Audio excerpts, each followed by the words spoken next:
मार्का ए HBL दी device ते ए है jazz cash दी device.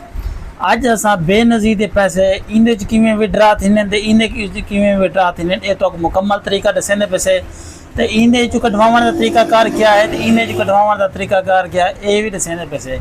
इंदे पहले डिस्कस करेंदे से काफ़ी बंदे हैं फोन करेंदे पेन कि कहीं दा सिमा गुम थी गन या कहीं दी सर्विस नहीं आनी पई या मिसाल के तौर पर कई सिमा गिद्दा कहने उनके जरिए डिस्कस करे सो बेनज़ीर का बंदा मेरे सामने बैठे थिया।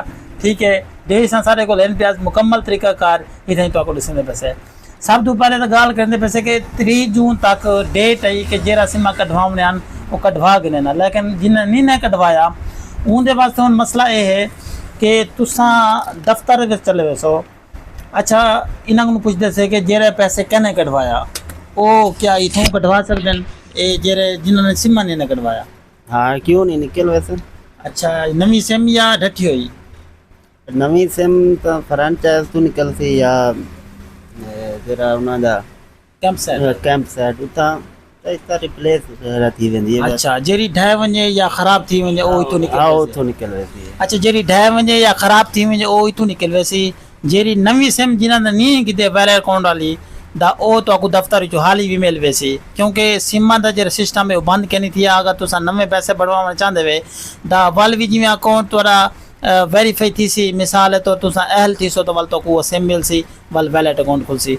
अच्छा ये है कि जेरे हुण पैसे आंदे पेन दा पैसे दे विच 14,500 रुपये आंदा पे दा आपां ये जायज़ कैश को भी कट सकते से? हाँ निकल वेंदन क्यों नहीं।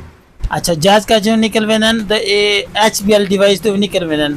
अच्छा इन्हां दा तरीकाकार ये है कि अगर तुसां आपदे मोबाइल के जरिए कढण चाहते हो वाल भी निकल वैसन तो आपको पता ही चल वैसी भी कितनी पैसे आए पेन कैन आए पे। उनका तरीकाकार ये है कि *22 मिले सो उतना करवाते 2 नंबर पर क्लिक करे सो 2 नंबर उतना वंदा आपका अकाउंट लिंक करने जिमें लिंक थी वैसी उतना का तरीकाकार वो है जिमें जायज़ कैश दा है या वो है जिमें ईजी पैसा दा है। जिन्हें मुंसलिक करे सो पेमेंट थोड़ी डायरेक्ट नहीं आवे सी तुसां कहीं जो भी कढवा सकते वे अपने जेरे इस्तेमाल भी जो रकम ला सकते वे। ठीक है इंदे बच्चों के वज़ाइफ भी हैं एक जिमें पैसे निकल सन तो फौरन मैसेज आवे सी भाई ये पैसे इतनी निकल चुके हैं। इंदे फ्रॉड कहनी कोई इन्हें करप्शन नहीं थी सकती। ठीक है बाकी लव यू थी गया सारा वीडियो लाइक किया करो शेयर किया करो ताकि ऐसी इन्फॉर्मेशन तो मिली वजे। बहुत बहुत शुक्रिया।